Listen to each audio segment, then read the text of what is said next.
Welcome to the Deep Leadership Podcast. Today I'm joined by Ryan Ramsey. Ryan is the former captain of the Royal Navy submarine HMS Turbulent.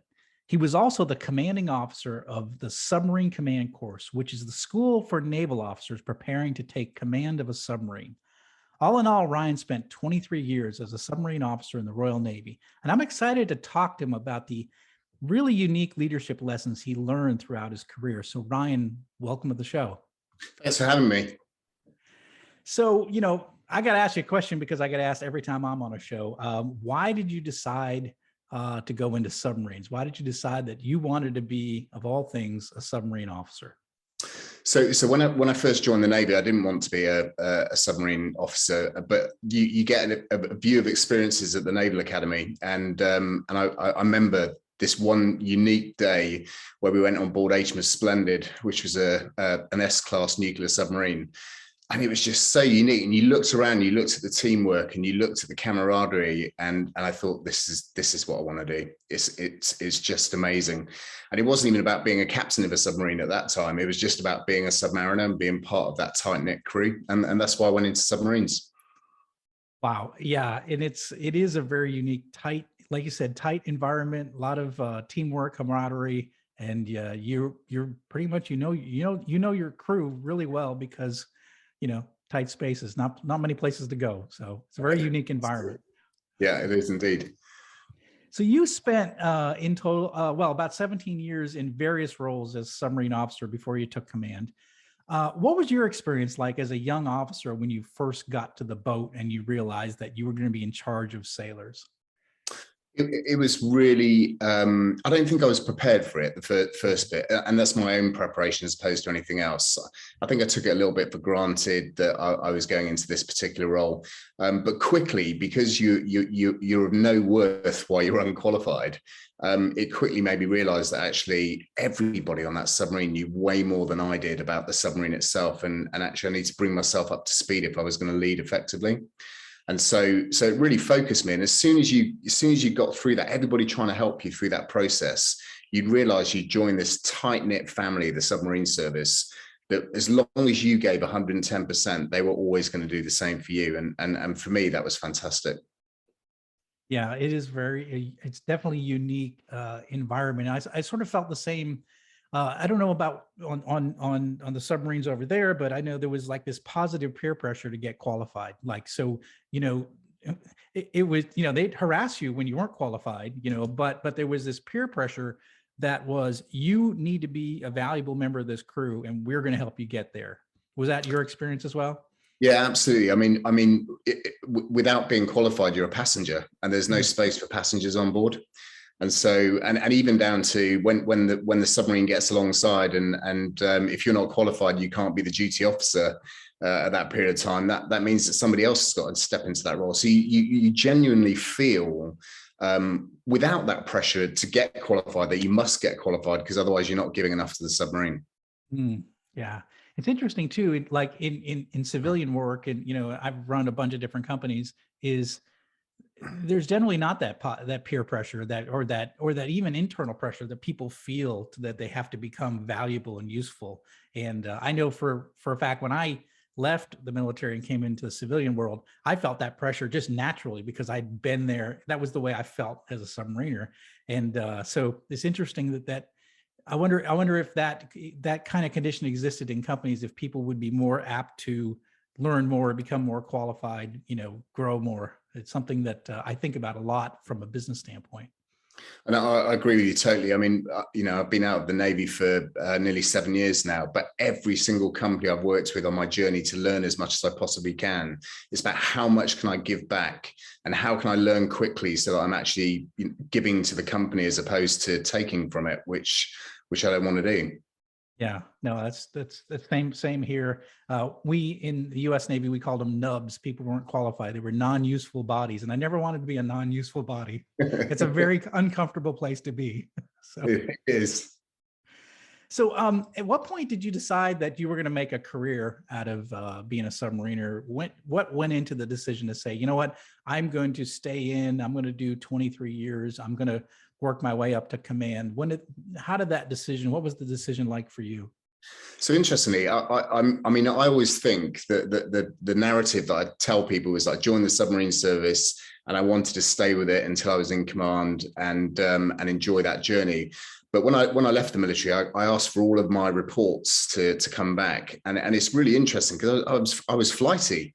Every 2 or so years, I was going, hang on, I don't want to be here. I want to be doing something else, and it would have something saying, we don't know whether he's going to stay or whether he's going to go. But there was a couple of tipping points for me. The first one was I was fortunate to do the first exchange with the Royal Netherlands Navy in their submarine service, and that really held me in. The second one was I went out to do an exchange with the US Navy, and I got to serve with some really different people during that period of time, and I really enjoyed that. And that point for me, I was going, right, that's it. This is what I'm going to do, and this is how I'm going to do it. So I think to say that I started off and I was destined to make sure that I got to be a commanding officer is absolutely wrong. I was just trying to enjoy every single job and decide whether I was going to continue with the military up until that point. And then I changed my mind and focused on the job at hand, which was to command. So it wasn't it wasn't your destiny, but you discovered it, that this was, you just kept continuing down the pipeline, and you decided this is really interesting, and you got some great experiences where you said, wait, this is really what I want to do.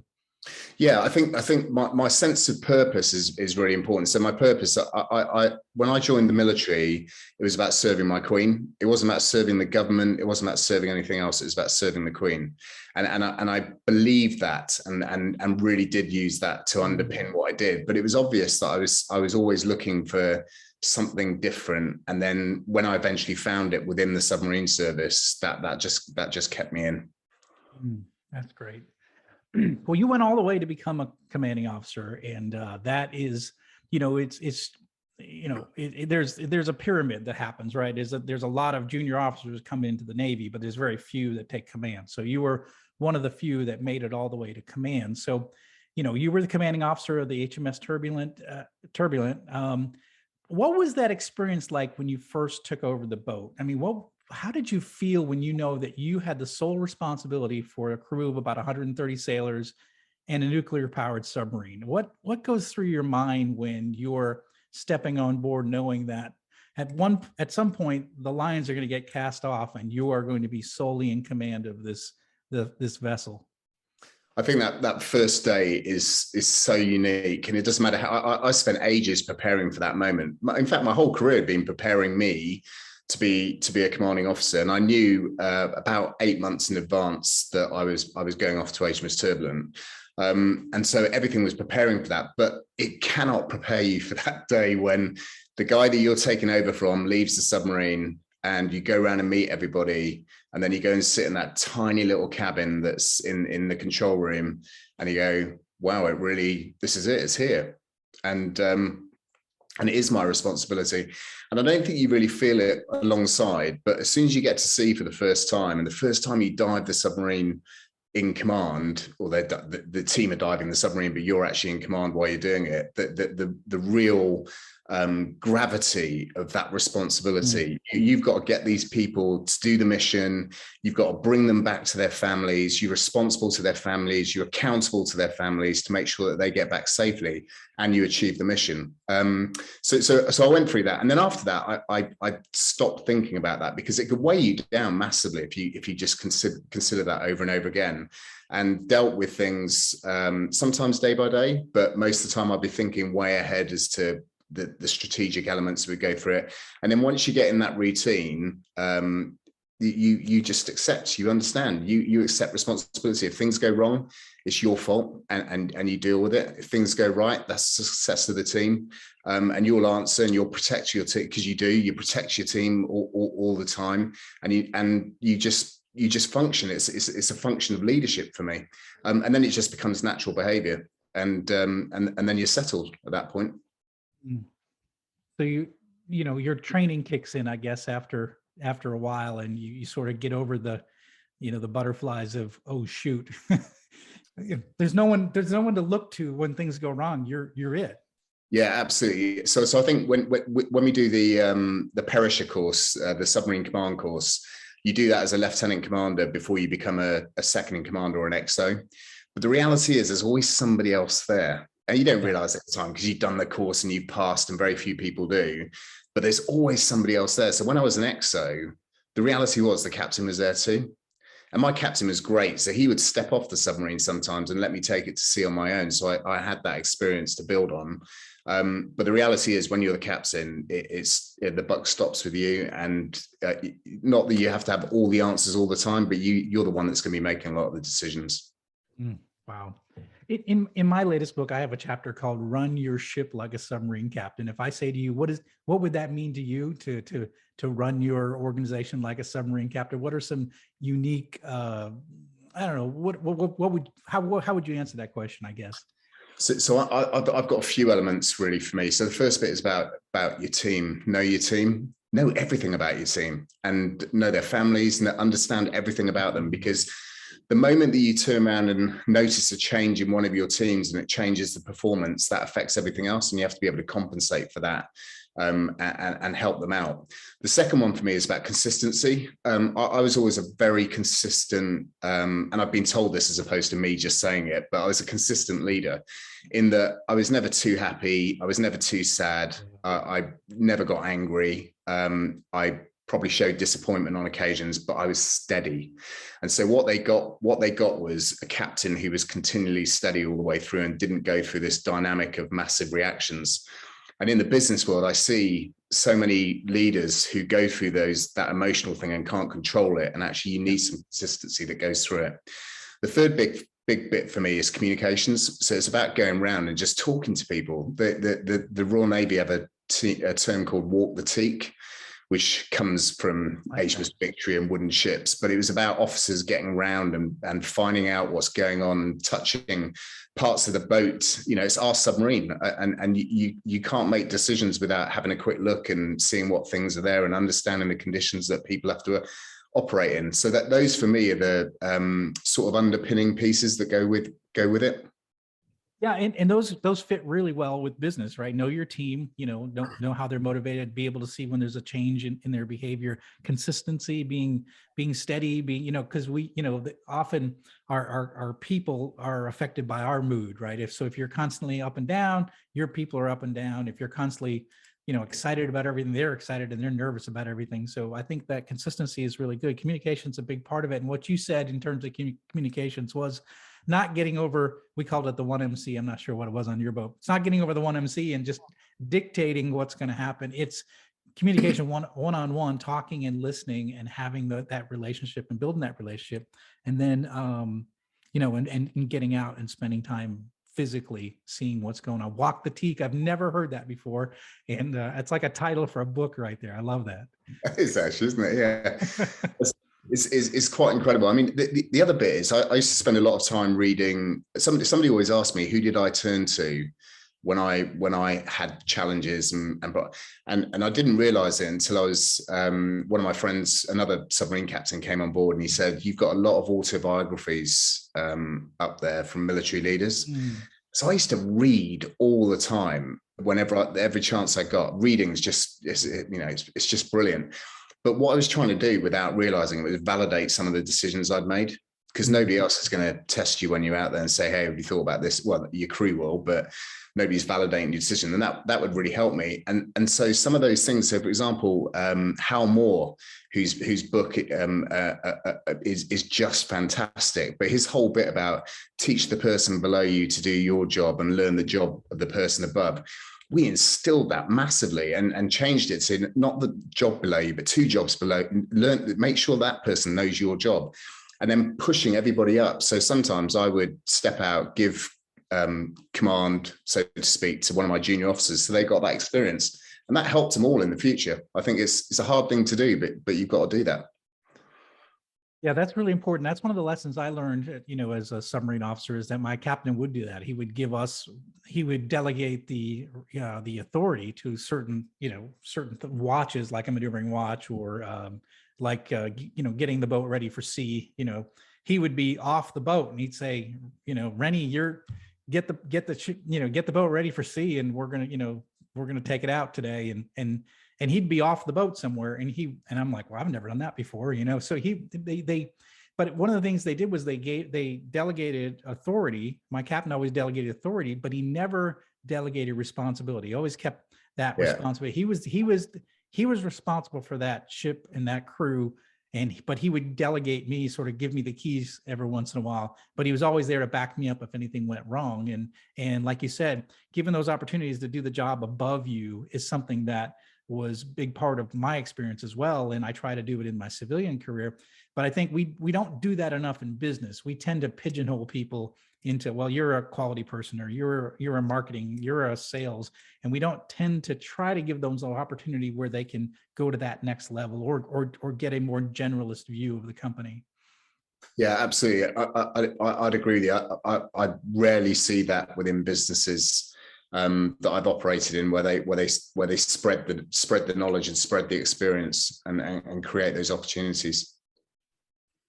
So let's talk a little bit. So on your last deployment, people need to understand this, is that you spent 190 days under the ocean on a 267-day deployment. That's pretty significant. And you travel more than 38,000 miles on that last deployment. What is it like when you come back to port after a successful mission like that? And what did you feel? What were, we're going to talk about a certain thing that happened on that mission, but just overall, what did it feel like to accomplish something that significant and to come home safely with your crew? What's that like as a captain? So I tell you, it was really interesting, because that last day was my last day in command as well. And the getting home was such a struggle. I mean, she was an old submarine. She was nearly 30 years old by the time we got back, and things are breaking down all the time. And when we got into the Mediterranean, got through the Suez Canal and got into the Mediterranean, you sort of just praying you're going to keep it all together to get back. But that last day was, it was a really tough day for me that day, because we'd been so tight as a community, came back alongside, literally handed over the keys to somebody else, stepped off the submarine. I remember saying on the 1MC, saying, "Men, it's been a privilege," and then feeling really tearful. And then the happiness of seeing my kids, which was absolutely amazing to see them on the jetty. And then there was this massive void, because I went back home and I had no responsibility. I had nobody's going to be calling me up telling me that the reactor's been shut down and they're in this position, or they've done this. I had to hand my phone back, so I now no longer had a phone, because I never had a personal phone, and it was just this blankness and a massive void. And it took me, they call it the command blues, but it took me a while to get over that, actually. It'd been such a big part of my life. In fact, it consumed my life totally, and I just had it removed like that in one day. But we did, we got back safely after 286-day deployment, so I was happy about that too.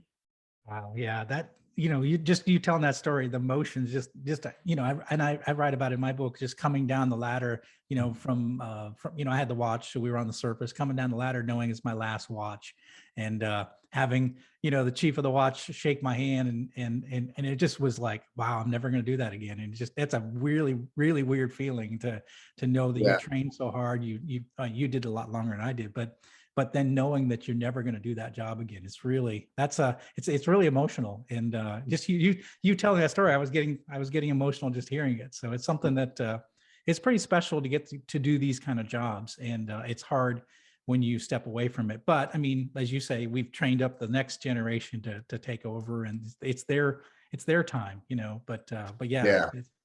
It's hard when it's just when it's over. Yeah, it's difficult. It is, it absolutely is, and the whole bit for me was, it was about serving a team, which was fantastic. It was the greatest privilege I could have ever had to do it. Nothing else is going to match it, and it's taken me a while to accept that. I can't find that same feeling. But I look back, and until I get really, really old and can't remember this stuff, I will always remember that as the best 3 years and 4 months that I could ever have. I love it. That's so cool. So I want to talk to you about that. You had an incident that happened on that patrol, or on that deployment, excuse me.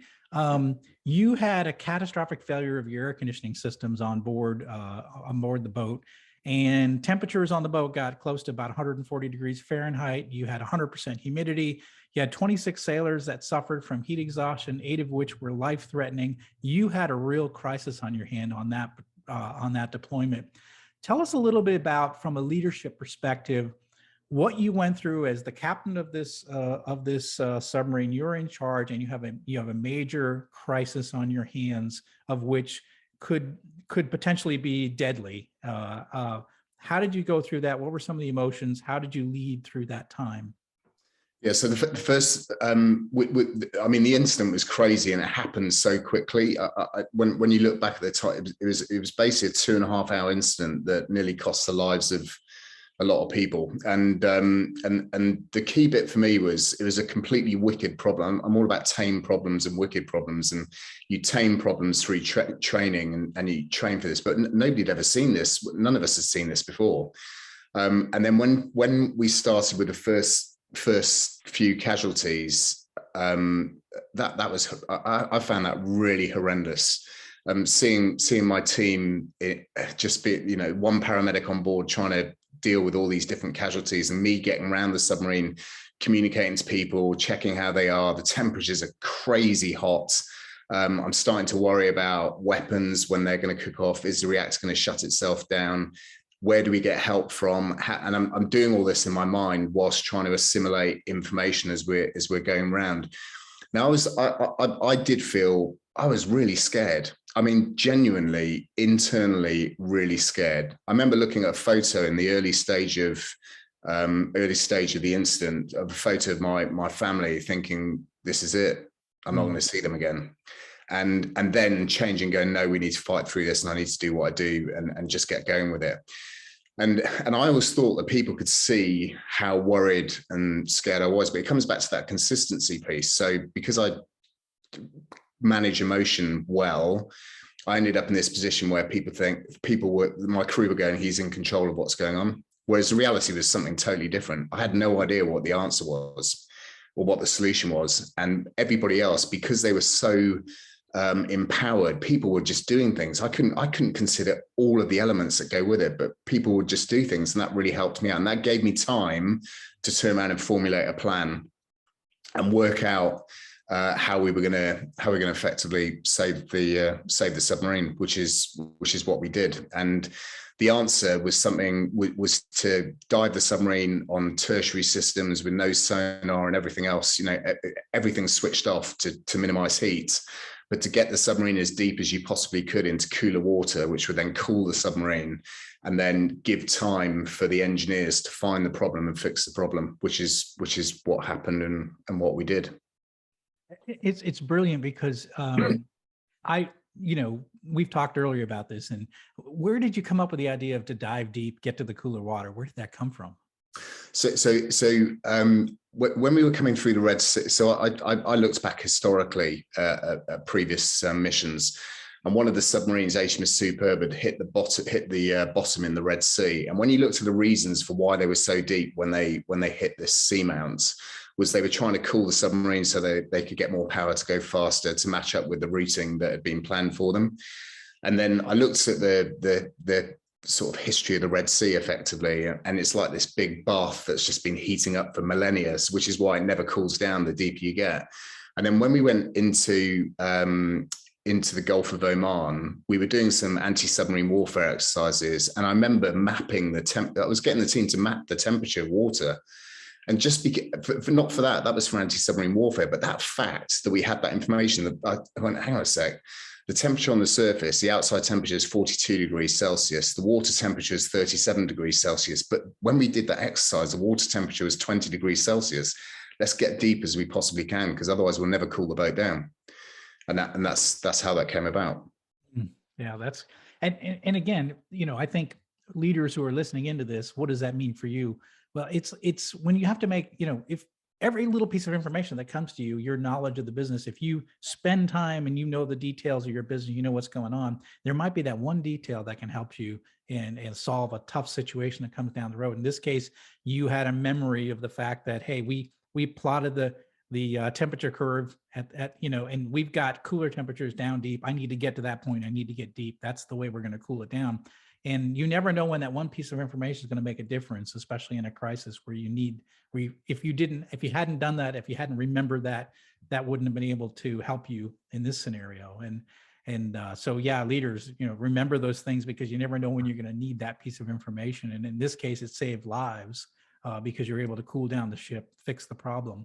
The other thing I think you mentioned too is that in terms of help, you were essentially helpless. There was no one, and that's one of the things that's unique about submarines is you typically operate alone and there isn't any help. And you said you were fortunate enough to be able to radio and then get help at some point when you resurface. Is that right? So yeah, so what we did, because we had to deal with everything, there was no way we couldn't go back to port. It was too far and people would die. And that's effectively it. I'd worked out that there was a helicopter base about 2 hours away. They could possibly get 2 or 3 helicopters out to us, but that wouldn't work for all of the crew. The nearest frigate was 24 hours away. So there was no help, and I knew there was no help, which is why we had to deal with it ourselves. When we came back up, and I sent a message to the headquarters to let them know what had happened and that we'd got control and everything out. They weren't very happy, clearly, because they're saying and I sort of understood that they needed to know that their strategic asset had a problem. But of course, we switched everything off in order to stop putting heat into the environment. And they turned around and said the same thing. You should have done this and done that and done this. And then when I came back and said, well, none of those measures, I thought about all those, and you've thought the same way, which validates what I was thinking, but it would never have happened in the timescale that you needed. So this was the only option we had. This was it. There was no other option except this one, and it worked. So yeah, and it worked. It saved lives, and yeah, that's great. That's it's funny when I hear that story. I think of and the reason for me it's powerful because I just imagine myself being in that scenario and what I would have had to do, and just the fact that you guys, that your team stepped up. You guys come up with a plan. You save lives through quick decisions. It's such a powerful story, and it's really, really good to hear that that everybody, there was no one seriously injured through that, and so my team were amazing throughout all of it. I mean, they just did things. I remember the most junior guy coming up to me and saying, "Hey, sir, do you realize none of the air purification equipment?" So I hadn't even thought about air purification. I'm still thinking about something else. I said, "No, I hadn't." And he said, "Yeah, that we're not absorbing any CO2." So he'd quickly worked out, this 18-year-old kid, that it's the CO2 that's going to kill us, not the rest of it. So he goes off and puts on the emergency CO2 absorption units in order to do that. And people did loads of these different things without being asked, just because they knew that was the right thing to do, and then just fed the information back in. So they said, "I've done this." And that was the empowerment piece. And it's on most, on all submarines, people do things. But in business, if people just got on and did things without asking for permission, maybe you have a different outcome, and a good outcome. Well, a couple of things. One is they're trained, and as the captain were responsible for training the crew, make sure they knew what they had to do. But the other thing is it tells the story of that your youngest employee, your youngest sailor, is critical to your mission. And a lot of business leaders don't think that. They're like, well, I'm important, my leadership team's important, and then there's the guy scrubbing the floor, not so important. But the truth of the matter, on a submarine, every person is important. Every sailor is critical to the mission. And this is an example of an 18-year-old sailor who, on his own initiative, through his training, knew that something had to happen. And you were focused on other things. You couldn't think of every little detail. And that 18-year-old stepped up and made sure that everybody was safe through that process. Your youngest employee, your youngest sailor is critical to your mission. That's a really important lesson there as well. Yes, indeed. So you went on, this is crazy. You went on then to lead the prestigious Royal Navy Submarine Command Course, also known as Perisher. Is that right? Yeah, that's right. So really interesting. When I was on my way back, every admiral that would come on board the submarine for briefings would just turn around to me and say, "Enjoy this. It's the best it gets." And so I'd made a decision whilst I was in my last year in command that I was going to leave the Navy.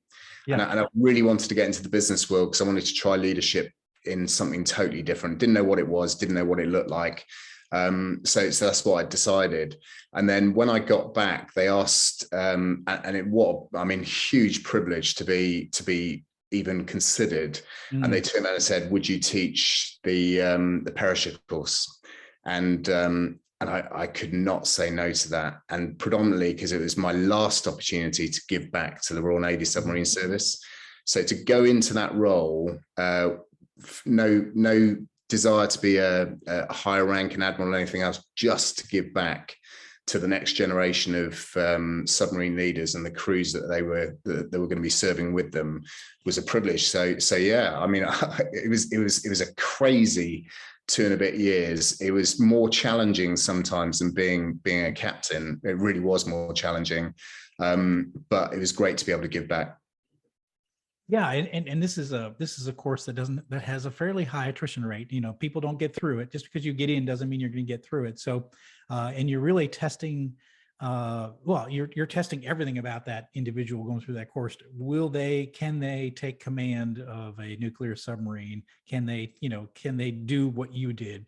What are some of the important lessons or things that are taught through that school with these prospective commanders? So the course is about 6 months long, and basically consists of a variety of, you almost divide it into 3 sections. The first section is some broader knowledge about the Ministry of Defence, logistics, all those type of things that you're going to have to deal with as a commanding officer, as a captain. The second phase is a shore phase in the simulators. So you get to practice everything in the simulators. But make your mistakes there. This is all training, right? This is just training. Make your mistakes now, because when you go to sea, making a mistake has consequence. And then we take them to sea for 4 weeks, and during that 4 weeks, it's just war. Basically, it's the only way I can describe it. And it's a really high intensity war as well. The amount of money, assets, everything else that the Royal Navy shoves at this course is incredible. Multiple frigates, aircraft, special forces, you name it. Everything comes to train these prospective commanding officers up, and then I put them under huge amounts of stress, and I stress them out to the max, because they need to learn where their limits are. And the piece and responsibility for the perisher teacher is you're the backstop. So they might push themselves way beyond their boundaries, but what you can't allow them to do is push them beyond your boundaries, because otherwise you'll end up creating catastrophe. And it's my lesson. If I turn around and look at the students who passed and the students who failed, the students who failed, some of them went on to go and command ships. They went on to go and do other things, but they just weren't capable of commanding a submarine. And that's for a variety of reasons. Sometimes decision making, so procrastination over decision making. Sometimes making decisions so fast that they didn't give time to do it. So finding the right balance between when do I really need to make that decision, and then making it when you do it. Controlling emotion. I said to you about consistency, but as things start happening and you start thinking this is the prize and I might be losing it and everything else, emotions go off the rail. And if you start treating people badly, you're not going to pass that course, because my responsibility is to the crews as well as the potential commanding officers. And the combination of those two were generally why people ended up failing that course. They either failed to make the right decisions, or they failed to control their emotion, their anger, their own stress management in order to manage it. And what you can't do, because once again, if you're a submarine captain, you're on your own, right? With your crew in a steel tube, and the steel tube reflects the leadership style. And therefore, it needs to be a balanced leadership style as it goes forward.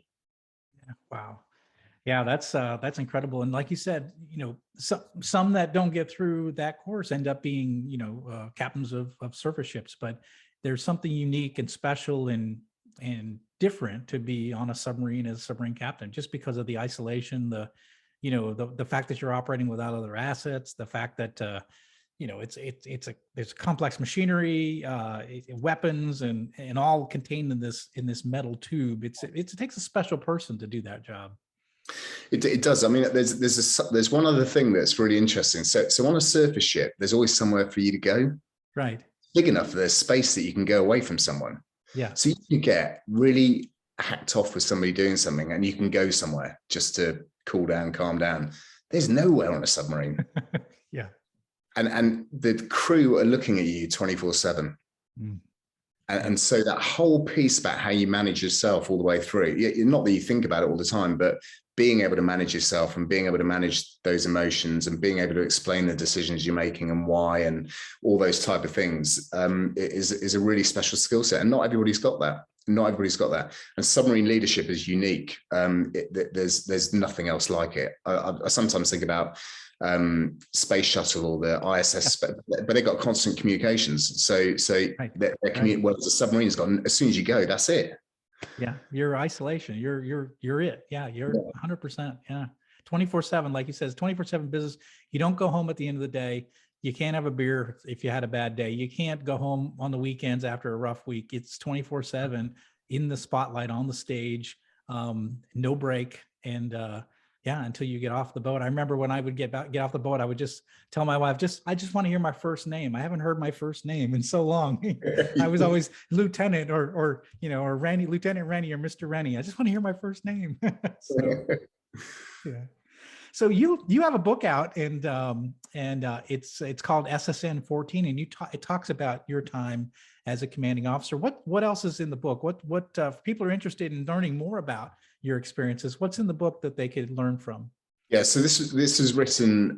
Basically, I kept unclassified diaries when I was in, because I just wanted, when I wrote the book, it was all about a bit of legacy, so that my kids, when I'm old and have forgotten everything, at least that's there, and I can reflect back and read it. And I've read it recently. Actually, I haven't read it since I wrote it, but actually it was really good rereading it, and how my perception of things have changed over a period of time. So it's good to get back. But what I do is I talk a bit about my leadership journey, why I chose submarines, my perception at that time of what leadership was, the elements of leadership, and it's changed a little since I've been in business. And then it talks about that 286-day deployment, and takes the reader through the good, takes it through the bad, through the challenges, mostly about the challenges, and then brings you back home with hopefully some lessons that will help leaders in their own thing. I'm not telling anybody how to do it. That's not what it was there to do. It was just to share my perception of that period of time. Okay, so it's called SSN 14, and we'll put a link in the show notes. And you're working on a new book, is that right?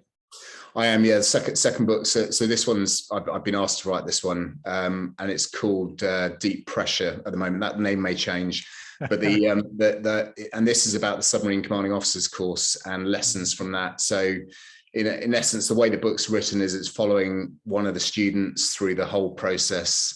And then it talks about some of the lessons that can be applied to the business world, or to any world actually, about leadership and how you can use those elements that the course teaches.